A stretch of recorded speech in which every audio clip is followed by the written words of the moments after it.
அனைவருக்கும் வணக்கம். Innovator perish என்ற செஷனுக்கு உங்களை எல்லாரையும் நான் வரவேற்கிறேன். இந்த இன்னோவேட்டர் பெரிஷ் செஷன் மூலமாக நம்மளுடைய தொழில் முனைவோர்கள் யங் என்டர்பிரனர் ஸ்கூல் மெம்பர்ஸ்க்கு பார்த்திங்கன்னா ஆட்டிடியூட் ஷேப் ஆகிறதுக்கும் அவங்களுடைய ஸ்கில்லை டெவலப் பண்ணுறதுக்கும் அவங்களுடைய நாலேஜை இம்ப்ரூவ் பண்ணுறதுக்கு மட்டும்தான் நம்ம இங்கே இயங்கிட்டு இருக்கோம். இந்த இன்னோவேட்டர் பெரிஷ் என்ற செஷனும் அதை நோக்கி தான் இருக்குது. இன்றைக்கி நம்ம பார்க்கக்கூடிய இந்த கேஸ் ஸ்டடி பார்த்திங்கன்னா ஒரு சாதாரண மனிதன் 1980களில் தொடங்கின ஒரு கம்பெனியை இன்றைக்கி 5000 பேர் வேலை பார்க்கக்கூடிய பெரிய நிறுவனமாக வளர்த்துறது மட்டும் இல்லாமல் 40 நாடுகளில் வெற்றிகரமாக இயங்கக்கூடிய ஒரு மிகப்பெரிய சாதனையை படைச்சிருக்காரு. அதில் முக்கியமாக என்னென்னு பார்த்திங்கன்னா அந்த தொழில் முனைவோர் ஒரு புதுமையாளர். மிகப்பெரிய புதுமையை தன் தொழிலில் புகுத்தி மிகப்பெரிய வெற்றியை அவர் சந்திச்சிருக்கார். ஸோ இவருடைய இந்த கேஸ் ஸ்டடியை நம்ம பார்க்குறது மூலமாக நம்மளுடைய ஆட்டிடியூடை நம்ம மாற்றிக்கிறதுக்கும் நம்மளுடைய ஸ்கில்லை வளர்த்துக்கிறதுக்கும் நம்மளுடைய நாலேஜை நம்ம இம்ப்ரூவ் பண்ணிக்கிறதுக்கும் இந்த செஷன் உங்களுக்கு ரொம்ப உபயோகமாக இருக்க போகுது. நண்பர்களே, நம்ம ஒரு 20 வருஷம் 30 வருஷத்துக்கு நீங்கள் பின்னாடி உங்கள் வாழ்க்கையை போய் பார்த்தீங்கன்னா உங்களுக்கு வாழ்க்கையில் ரொம்ப சந்தோஷமான பல விஷயங்களில் ஒரு முக்கியமான விஷயமா சர்க்கஸ் அப்படின்னு ஒரு விஷயம் இருக்கும். இந்த சர்க்கஸ் அப்படிங்கிறது பார்த்திங்கன்னா ஒரு டிஸ்ட்ரிக்ட்டுக்கு ஒரு இடத்துல தான் அவங்க போடுவாங்க. இல்லைன்னா தமிழ்நாட்டிலே மொத்தமே பார்த்திங்கன்னா ஒரு 3-4 இடத்துல தான் இந்த சர்க்கஸ் நடக்கும். ஸோ அந்த மாதிரி சர்க்கஸ் நடக்கும்போது பார்த்திங்கன்னா அந்த ஊரே ஒரு திருவிழா கோலம் போட்டது மாதிரி இருக்கும். எல்லா கிராமத்துலேருந்து எல்லா மக்கள் வருவாங்க, சின்ன சின்ன நகரங்கள் சின்ன சின்ன டவுன்லேருந்து மக்கள் வருவாங்க. எல்லா குழந்தைங்களும் நீ சர்க்கஸ் பார்த்துட்டியா, நீ சர்க்கஸ் பார்த்துட்டியான்னு எல்லாருமே அவங்களுக்குள்ளே இது ஒரு பெரிய டாப்பிக்காக பார்த்திங்கன்னா ஒரு 6 மாதம், சில சமயம் 3 மாதத்துலேருந்து 6 மாதம் வரைக்கும் நடந்துகிட்டு இருக்கும். இந்த சர்க்கஸில் என்ன நடக்கணும் உங்களுக்கு தெரியும். சர்க்கஸ்னால் என்னென்னாங்க, லாட்டினில் அதோடைய ரூட் வேர்டில் என்ன சொல்கிறாங்கன்னா இட் மீன்ஸ் சர்க்கிள். ஸோ இந்த சர்க்கஸில் என்னென்ன இருக்கும், ஒரு கூடாரம் போட்டிருப்பாங்க, ரிங் மாஸ்டர் இருப்பார், பல விதமான விலங்குகள் இருக்கும், லைன் சிங்கம் இருக்கும், புலி, கரடி சைக்கிள் ஓட்டும், குரங்கு பல வித்தைகளை பண்ணோம், நாய்கள்லாம் சேர்ந்து பல வித்தைகள் பண்ணோம். ஒரு மனிதன் என்ன பண்ணுவார், தீ கக்கிற மாதிரி ஒரு சாகசம் பண்ணுவார். அந்த இடத்துல பல்ட்டி அடிப்பாங்க. சின்ன சின்ன குள்ள மனிதர்கள், நிறையா க்ளவுன்ஸ் காமெடி பண்ணுறவங்க பல பேர் பயங்கரமாக காமெடி பண்ணுவாங்க. யானை பெரிய வித்தைகளை பண்ணோம். இந்த மாதிரி பல விதமான மனிதர்களும் பல காமெடியன்ஸும் அதே மாதிரி பல அனிமல்ஸும் சேர்ந்து இந்த சர்க்கஸை பார்த்திங்கன்னா பயங்கர லைவ்லியாக செய்வாங்க. இதை பார்க்குறவங்க எல்லாருக்குமே ரொம்ப சந்தோஷமாக இருக்கும். இந்த மாதிரி ஒரு சர்க்கஸ் பார்த்திங்கன்னா அதோடைய ஜெர்னி பார்த்திங்கன்னா 1768 ஆண்டில் தான் முதல் முறையாக ஒரு சரியான சர்க்கஸ் தொடங்கப்பட்டது பிரிட்டிஷில் அப்படின்னு சொல்லி ஆராய்ச்சியாளர்கள் சொல்கிறாங்க. இந்த சர்க்கஸ் மாடர்ன் சர்க்கஸ்க்கு ஃபாதராக ஃபிலிப் ஆஸ்லே அப்படின்னு ஒரு இங்கிலீஷ்காரரை தான் சொல்கிறாங்க. இவர் பார்த்திங்கன்னாங்க ஒரு சிறந்த குதிரை வீரர். இவர் நிறைய போர்களில் அவர் பங்கேற்றிருக்காரு. அவர் நல்ல சிறப்பாக தன்னுடைய குதிரையை செலுத்துவார், குதிரை மேலே நின்றுக்குவார், குதிரை மேலே இருந்து பல சாகசங்கள் புரிவார். ஸோ அதனால் என்ன பண்ணுறாரு, தன்னுடைய முதல் வேர்ல்டு வார் 1 முடிஞ்சதுக்கப்புறம் தன்னோட வீட்டுக்கு அவர் சில ஃப்ரெண்ட்ஸோடு சேர்ந்து ஒரு பெரிய ஒரு பவுண்ட்ரி ஒன்று ரெடி பண்ணிவிட்டு அதில் குதிரை சாகசங்களை பண்ண ஆரம்பிக்கிறாங்க. இது மக்கள் பயங்கர சந்தோஷமாக பார்க்க ஆரம்பிக்கிறாங்க. அப்போ என்ன பண்ணுறாரு, இன்னும் நல்ல வலிமை சேர்க்கணுன்னு தெருவில் இருக்கக்கூடிய கூத்தாடிகள், கலை கூத்தாடிகள், பால் 4-5 பாலை தூக்கி போட்டு பிடிக்கிறவங்க, கம்பி மேலே நடக்கிறவங்க, கட்டை மேலே ஏறி நின்று உயரமாக நடக்கிறவங்க, இந்த மாதிரி பல மனிதர்களை கொண்டு வர்றாரு. விலங்குகளை கொண்டு வர்றாரு, ஆஃப்ரிக்கன் எலிஃபண்ட்டை கொண்டு. இந்த மாதிரி பல புதுமைகளையும் விலங்குகளையும் மனிதர்களையும் சேர்த்து இந்த சர்க்கஸ் ஆனது கொஞ்சம் கொஞ்சமாக பரிணாம வளர்ச்சி ஆகிட்டுருக்கு. 1990களில் இதோடைய உச்சக்கட்டம்ங்கிறாங்க. 1970 வரைக்குமே சர்க்கஸ் பார்த்திங்கன்னா நல்ல ஒரு வளர்ச்சியை அடைஞ்சிட்ருக்கு. இந்த காலகட்டத்தில் ஒரு பெரிய மாற்றம் நடக்குது நண்பர்களே. என்னென்னு பார்த்திங்கன்னா சர்க்கஸ் சினிமாவுக்கு அது பெரிய பலிகாடு ஆகிடுது. சினிமா வந்ததுக்கப்புறம் மக்களுடைய மோகம் சினிமாவுக்கு மேலே போயிடுது, கலர் படத்தை நோக்கி போயிடுது. சர்க்கஸை பார்க்க மக்கள் கம்மியாகிட்டாங்க. அடுத்து ஒரு பெரிய அடி சர்க்கஸ்க்கு நடக்குது. என்னென்னு பார்த்தீங்கன்னா டிவி வந்துடுச்சு. டிவி வந்தோடனே மக்கள் எல்லாருமே வீட்டில் இருந்து டிவி பார்க்க ஆரம்பிச்சிடுறாங்க. மீண்டும் அவங்க சர்க்கஸை வரக்கூடிய நம்பர்ஸ் இன்னும் கம்மியாயிடுச்சு. அதோட சர்க்கஸ்க்கு ரொம்ப பெரிய பிரச்சனை என்னென்னு பார்த்தீங்கன்னா இந்த மிருக வதை தடுப்பு சட்டம். அந்த மிருக லவர்ஸ், அனிமல் லவர்ஸ் அவங்க என்ன பண்ணுறாங்க, ப்ரொடெக்ஷன் குரூப் என்ன பண்ணுறாங்கன்னு பார்த்தீங்கன்னா இந்த மிருகங்களை கண்டிப்பாக நீங்கள் தொந்தரவு பண்ணக்கூடாது, அதுக்கு சுதந்திரம் இருக்குது அப்படின்னு சொல்லிட்டு மிருகங்களை சர்க்கஸில் யூஸ் பண்ணக்கூடிய அந்த விஷயத்தை அடியோடு நிறுத்திடுறாங்க. சர்க்கஸ் நலிவடைஞ்சிருச்சு. உங்களுக்கு எல்லாமே தெரியும், இந்த great Indian circus, Russian circus, China circus, அந்த மாதிரி பெரிய பெரிய ஜாம்பவான்கள் இருந்த அந்த கம்பெனி எல்லாமே மூடப்பட்டு அந்த கலைஞர்கள் எல்லாருக்குமே வாழ்வாதாரம் இல்லாமல் போயிடுச்சு. இதுதாங்க சர்க்கஸோடைய ஒரு சர்க்கிள்னு வச்சுக்கோங்க. சரி, இந்த காலகட்டத்தில் நம்ம இன்றைக்கி பார்க்கக்கூடிய கேஸ் ஸ்டடி பார்க்கக்கூடிய ஒரு மனிதர் தன்னுடைய கம்பெனியை ஆரம்பிக்கிறார். அதை தான் நம்ம பார்க்க போகிறோம். ரெடியா நண்பர்களே? நம்ம இன்றைக்கி பார்க்கக்கூடிய இந்த சர்க்கஸ் கம்பெனிக்கு பேர் பார்த்திங்கன்னா சிர்க் டி சொலில் அப்படின்னு ஒரு சர்க்கஸ் கம்பெனி. இந்த சர்க்கஸ் கம்பெனி ஆரம்பித்தவருக்கு பேருக்கு பார்த்திங்கன்னா அவர் பேர் கை லாலிபர்டே. இந்த கை லாலிபர்டே அப்படிங்கிறவர் ஒரு கனடியன். இவர் தன்னுடைய பட்டப்படிப்பை முடிச்சுட்டு என்ன பண்ணுறாரு, ஒரு கம்பெனியில் வேலைக்கு சேர்றாரு. அந்த கம்பெனியில் அந்த வேலை அவருக்கு பிடிக்கல. இவருக்கு ரொம்ப பிடிச்சதே பார்த்திங்கன்னா சர்க்கஸ் பார்க்குறது, சர்க்கஸில் இருக்கக்கூடிய கலைஞர்கள் செய்கிற மாதிரி வித்தைகள் செய்கிறது, ரோட்டில் போய் அந்த மாதிரி வித்தைகளை செஞ்சு அதில் சம்பாதிக்கிறது, இதுதான் அவருக்கு பிடிச்சிருக்கு. ஸோ இவருடைய வேலையை பிடிக்காமல் இவர் ரோட்டில் போய் சர்க்கஸ் வித்தையை செஞ்சுக்கிறாரு. நிறைய சர்க்கஸ் கலைஞர்களை போய் பார்க்குறாரு. அவங்ககிட்ட இன்னும் நிறைய விஷயங்களை கற்றுக்கிறாரு. அதை ரொம்ப பேஷனேட்டாக இருக்கார். இது நடக்கிற காலகட்டம் பார்த்திங்கன்னா 1980.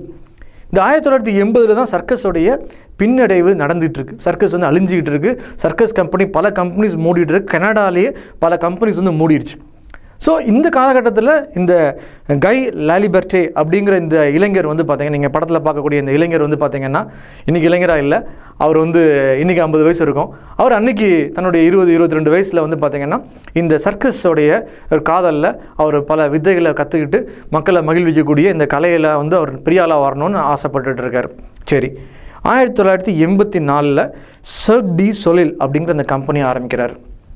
இந்த கம்பெனி சர்க்கஸ் கம்பெனியாக நம்ம பார்க்கலாம், வேறு ஏதாவது டிஃப்ரெண்ட்டான என்டர்டெயின்மெண்ட் கம்பெனியாக நம்ம என்னென்னு பார்க்கலாம். இந்த கம்பெனி இன்றைக்கி $800 மில்லியன் டர்ன் ஓவர் பண்ணிகிட்ருக்கு. இன்றைக்கி 5000 ஊழியர்கள் இந்த நிறுவனத்தில் வேலை பார்த்துட்ருக்காங்க. இந்த நிறுவனம் 40 நாடுகளில் இந்த நிறுவனம் வியாபிச்சிருக்கு. கிட்டத்தட்ட ஒரு நாளைக்கு 200 ஷோஸ் அவங்க பண்ணிகிட்ருக்காங்க.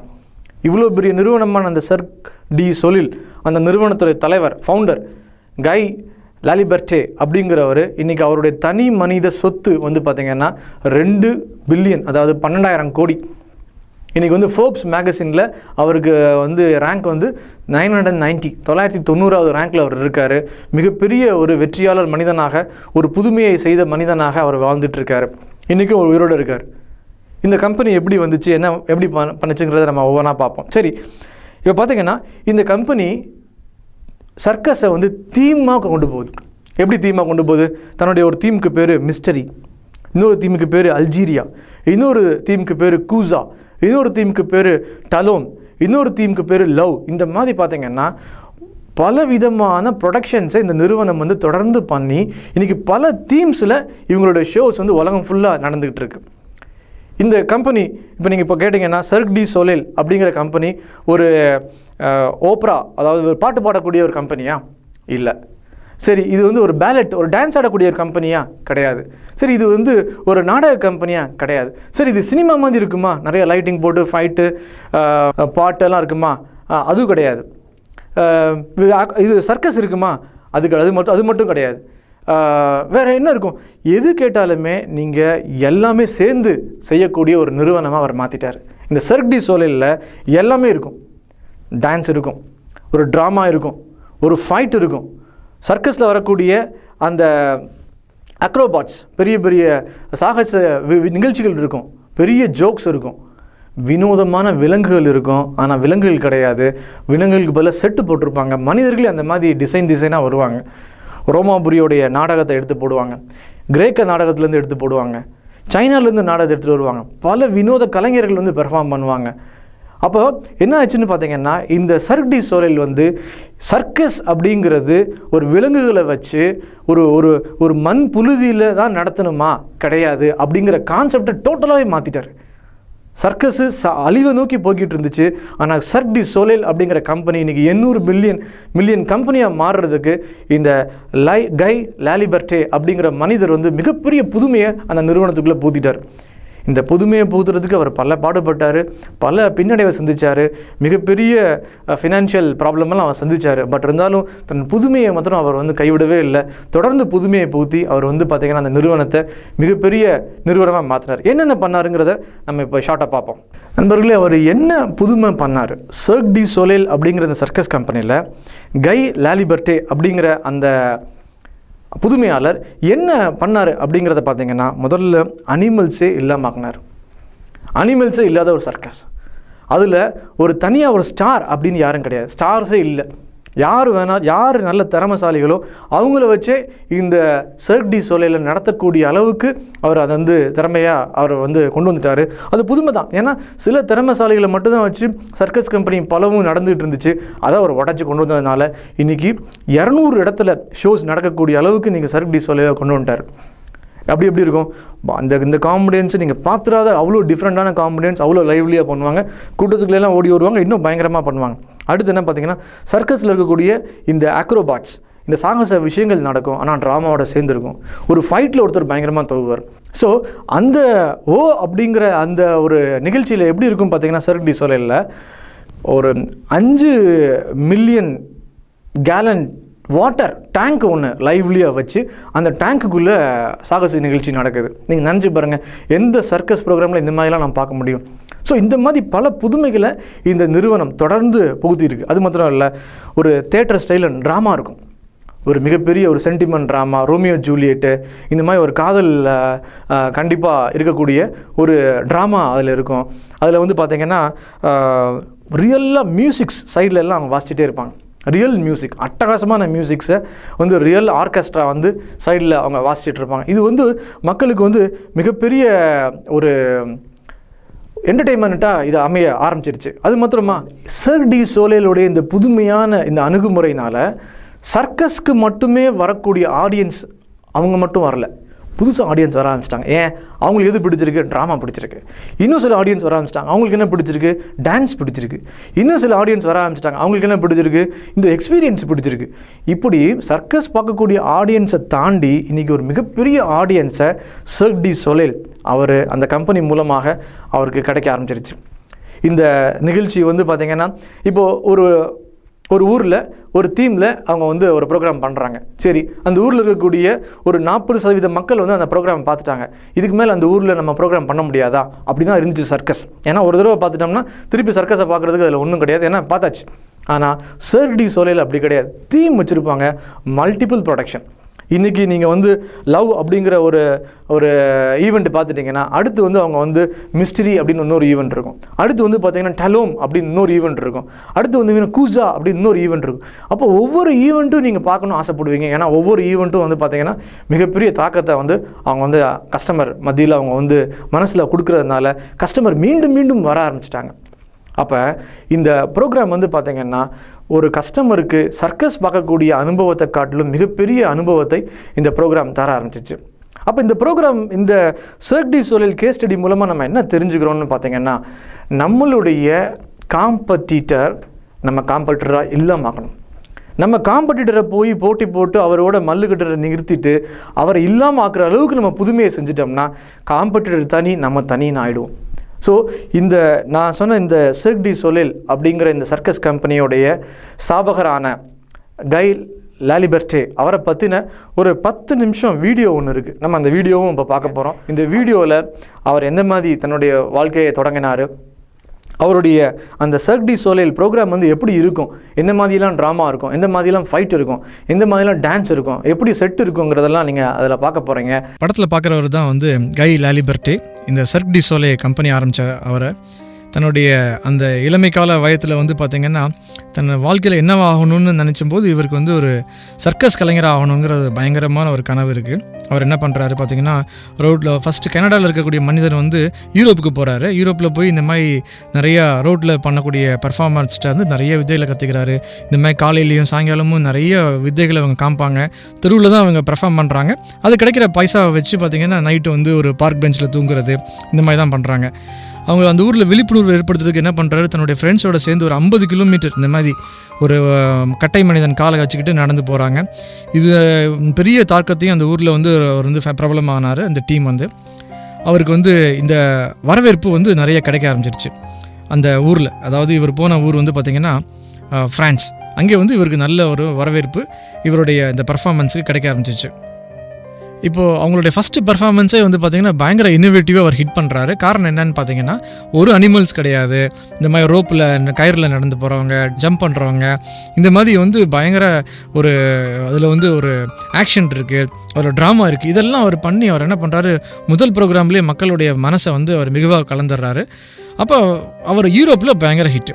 சரி, யூரோப்பில் ஹிட்டான அவரோட தன்னுடைய சொந்த நாடான கனடாவுக்கு வர்றாரு. கனடாவில் போய் இதே மாதிரி வந்து பார்த்திங்கன்னா சர்க்கஸ் ப்ரோக்ராமில் நிறையா வந்து வான வேடிக்கைகள் இந்த மாதிரிலாம் வச்சு பண்ணுறாரு. ஆனால் கனடாவில் பெரிய ஃபெயிலியர் ஆகுது. சரி, கனடாவில் ஃபெயிலியர் ஆகுது. அவர் வந்து கனடா பக்கத்தில் இருக்கக்கூடிய அமெரிக்காவில் நயகராவில் வந்து ஒரு ப்ரோக்ராம் பண்ணுறாரு. அங்கேயும் வந்து பெரிய ஃபெயிலியர். இதை தாண்டி அவங்க என்ன பண்ணுறாங்க, மீண்டும் வந்து பெரிய புதுமைகளை புகுத்தி யூரோப்பு கனடாலையும் திருப்பி ட்ரை பண்ணுறாங்க. பெரிய அளவு ஜெயிச்சிடுறாங்க. இப்போ இவங்களுக்கு ஒரு ஆஃபர் ஒன்று வருது. வால்ட் டிஸ்னி வந்து லாஸ் ஏஞ்சல்ஸில் பல ப்ரோக்ராம் பண்ணிகிட்ருக்காங்க. அந்த ப்ரோக்ராமில் சிர்க் டி சோலைலுக்கு ஒரு ஸ்லாட் கொடுக்குறாங்க. ஆனால் என்ன சொல்கிறாங்க, உங்கள்கிட்ட இருக்கக்கூடிய மொத்த எக்யூப்மெண்ட்ஸு, உங்களுடைய பர்ஃபார்மன்ஸ் எல்லாத்தையும் கூட்டிகிட்டு வரணும்னா நீங்கள் நிறையா சார்ஜ் ஆகும் போல இருக்குது. அதனால் எங்களுக்கு நாங்கள் டிக்கெட்லாம் தர முடியாது, உங்களுக்கு வென்யூ தர்றோம், நீங்கள் வேணும் வந்து பெர்ஃபார்ம் பண்ணிக்கோங்கன்னு ஒரு ஆஃபர் தர்றாங்க. தன்னுடைய முழு சொத்து பைசா எல்லாத்தையுமே போட்டு பெரிய ஒரு ட்ரெயினில் அவருடைய டீமோட என்ன பண்ணுறாரு, அவர் கிளம்பி லாஸ் ஏஞ்சல்ஸுக்கு வர்றார். இது வரலாற்றை மாற்றக்கூடிய ஒரு பெரிய ஒரு சாதனை இங்கே நடக்குது நண்பர்களே. என்ன நடக்குதுன்னு பார்த்தீங்கன்னா, லாஸ் ஏஞ்சல்ஸில் இவங்க வந்து முதல் ஷோ பண்ணால் லாஸ் ஏஞ்சல்ஸில் பயங்கர ஹிட். இந்த ப்ரோக்ராம் பயங்கர ஹிட்டு. தொடர்ந்து 10 வருஷமாக டிக்கெட் வந்து வித்துருச்சு. இது எப்படி இங்கே லாஸ் ஏஞ்சல்ஸ் வந்திருக்காங்கன்னு பார்த்தீங்கன்னா, இவங்களுக்கு வர்றதுக்கு தான் பைசா இருக்கே தவிர திருப்பி போகிறதுக்கு, ஒருவேளை ப்ரோக்ராம் ஃபெயிலியர் ஆயிடுச்சுன்னா இவங்களால திருப்பி போகிறதுக்கு கூட உங்களுக்கு பைசா கிடையாது. அந்தளவுக்கு இவங்க எல்லா பைசாவையுமே வந்து கொண்டு வந்து செட்டு போடுறதுலேயே இவங்க செலவு பண்ணிட்டாங்க. ஆனால் அந்த நடந்த ப்ரோக்ராம் வந்து பார்த்திங்கன்னா இன்றைக்கும் வந்து லாஸ் ஏஞ்சல்ஸில் வேகாஸ்லேயே லாஸ் ஏஞ்சல்ஸில் மிகப்பெரிய ப்ரோக்ராமாக இது ஹிட் ஆகிருக்கு. இப்போ அந்த ப்ரோக்ராம் தான் நீங்கள் பார்த்துட்ருக்கீங்க.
நம்ம சிர்க் டி சோலையில் பார்த்தீங்கன்னா லாஸ் வேகாஸில் மட்டுமே 8 ஷோ ஒவ்வொரு நாளும் நடந்துகிட்ருக்கு.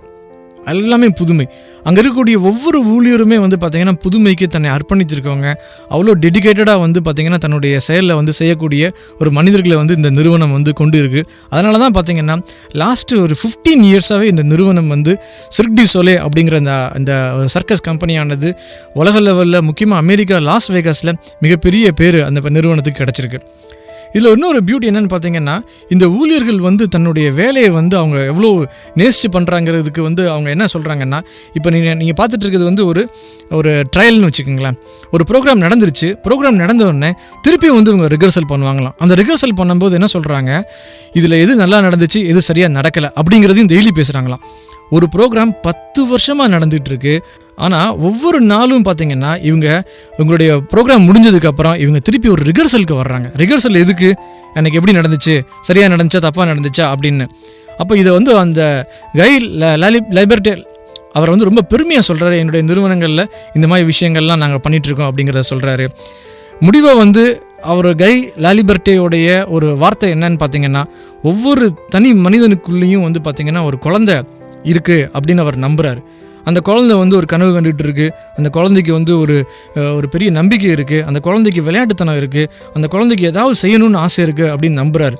அப்போ அந்த மாதிரி ஒரு பையன், அந்த மாதிரி ஒரு மனிதர் வந்து நம்ம தன்னுடைய அந்த ப்ரோக்ராமுக்கு வரும்போது அவருக்கு உள்ளே இருக்கக்கூடிய அந்த குழந்தைத்தனத்தை அவர் வந்து வெளிப்படுத்தணும், ஒரு குதூகலத்தை வர வைக்கணும், அந்த குழந்தைக்கு ஒரு பெரிய மகிழ்ச்சியை கொடுக்கணும், ஒரு விளையாட்டு ஒரு உணர்வை கொடுக்கணும்னு நினைக்கிறது தான் வந்து பார்த்திங்கன்னா கை லாலிபர்டேயோடைய ஒரு தலையாய நோக்கம்னு நினைக்கிறாரு. அதனால தான் வந்து சிர்க் டி சோலே அப்படிங்கிற இந்த அமைப்பு வந்து மிகப்பெரிய வெற்றியை அடைஞ்சிருக்குன்னு அவர் நம்புகிறாரு. நண்பர்களே, வீடியோ பார்த்தீங்களா? வீடியோ பிடிச்சிருந்ததா உங்களுக்கு? இந்த கை லாலிபர்டே அப்படிங்கிற இந்த தனி மனிதன் வந்து பார்த்திங்கன்னா இன்றைக்கி வந்து உலகத்தில் வந்து மிகப்பெரிய ஒரு புதுமையாளராக இன்றைக்கி வந்து அவரை கொண்டாடிட்டு இருக்காங்க. இன்றைக்கி வந்து அவர் வந்து 12,000 கோடி சொத்து மதிப்பு, தனி மனித சொத்து மதிப்பு வச்சுருக்கக்கூடிய இந்த கை லாலிபர்டே தன்னுடைய கம்பெனியான சிர்க் டி சோலில் முழுமையான ஒரு புதுமையான கம்பெனியாக அவர் உருவாக்குனதுக்கு ஒரே காரணம் என்னன்னு பார்த்தீங்கன்னா, அவர் வந்து நிறைய புதுமைகளை வந்து தொடர்ந்து பண்ண ஒரே காரணம் தான். அதனால தான் அவர் வந்து மிகப்பெரிய ஒரு நிறுவனமாக அவர் வளர்த்தினார். அவர் என்ன பண்ணார் பார்த்தீங்கன்னா, கேள்வி கேட்டார். ஏன் சர்க்கஸ்னால் அனிமல்ஸ் கண்டிப்பாக இருக்கணுமா? ஏன் சர்க்கஸ்னால் இப்படி தான் இருக்கணுமா? சர்க்கஸ்னால் ஒரு டென்ட்டில் தான் நடக்கணுமா? சர்க்கஸ்னால் பெர்மனெண்ட்டாக ஒரே ஊரில் ரொம்ப வருஷம் பண்ண முடியாதா? அப்படிங்கிற அந்த கேள்வி தான் வந்து பார்த்திங்கன்னா அவரை வந்து இந்த அளவுக்கு ஒரு பெரிய ஒரு ஆளாக மாற்றிச்சு. ஸோ இந்த மாதிரி உங்கள் நிறுவனத்தில் பல புதுமைகளை நீங்கள் புகுத்தி நீங்கள் வெற்றி பெற நான் வந்து வேண்டிக் கொண்டு விடைபெறுகிறேன். நன்றி, வணக்கம். தேங்க்யூ.